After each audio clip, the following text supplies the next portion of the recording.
explain to me a little bit about what you're doing at JLT, how you're developing this specialism that you have within the business? Yeah, absolutely. So I'm coming up on about 10 years dedicated to cyber risk. And so I was really excited to have the opportunity to come to JLT and build what's really a brand new cyber practice based out of our London office. So kind of focusing on bringing together really deep London market expertise, as well as experience like the experience I have of working with clients mainly in the US, where companies have been buying cyber for almost 10, 15 years now, and thinking about how we translate that into the UK, London, and European market. What changes are you seeing within the market in terms of demand from clients? Well, obviously within especially Europe, there's a lot of concern around the upcoming EU General Data Protection Regulation, which is going to massively change the landscape for companies that have data protection issues. So there's a lot of interest. That's probably 2.5 years away from actually coming into existence, but a lot of focus from companies around preparing for it. How do we get the right risk management in place? How do we get the right escalation procedures in place for data breach incidents? And how do we prepare for the possibility that the financial impact of those incidents could be much, much greater? So that's kind of one thing.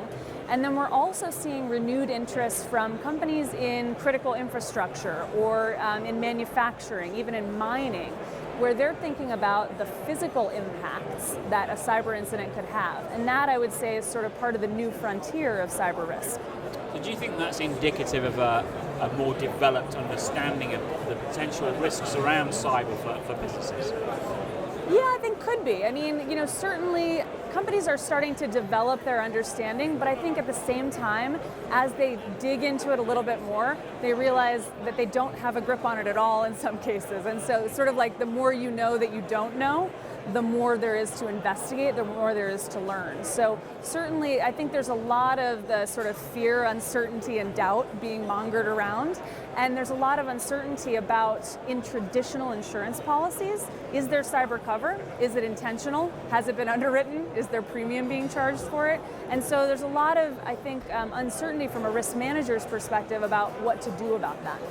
You talked a little bit about fear and uncertainty, and I think also there's very much a focus when it comes to cyber on the threat to a business, but equally there's the reverse side as well, the tremendous opportunities that it can create also. And are you involved with advising customers and clients in this space as well?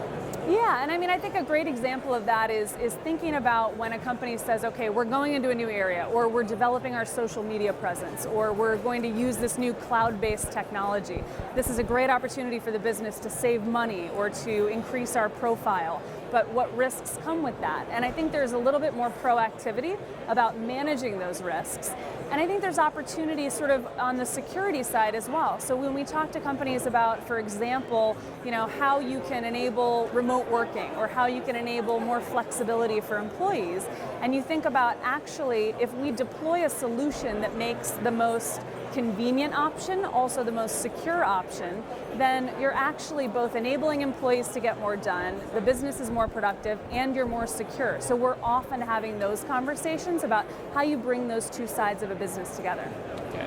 Now, one of the key issues, I guess, which is really the theme of them this year, is raising the profile of risks. How do you get the attention of the board on this?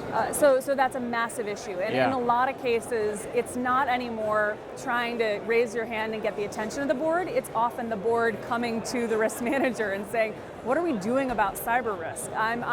Is that D&O driving that, do you think? Sometimes? Some of it's D&O, some of it's the derivative actions that have resulted after big data security incidents, but some of it's also just, if you have, for example, an outside director who sits on the board of another company or who, has been at a company where they've had a big security incident, that level of awareness and the realization that the reputation impact to a company and the issues surrounding responding to an incident are going to be at a senior management level, and wanting to know how are we protected, what have we done about this. So where that comes back to sort of the risk manager and being able to raise the profile within the organization, it's really about being that catalyst for bringing different groups together, because it's not just an issue that you can say the IT guy's handling it.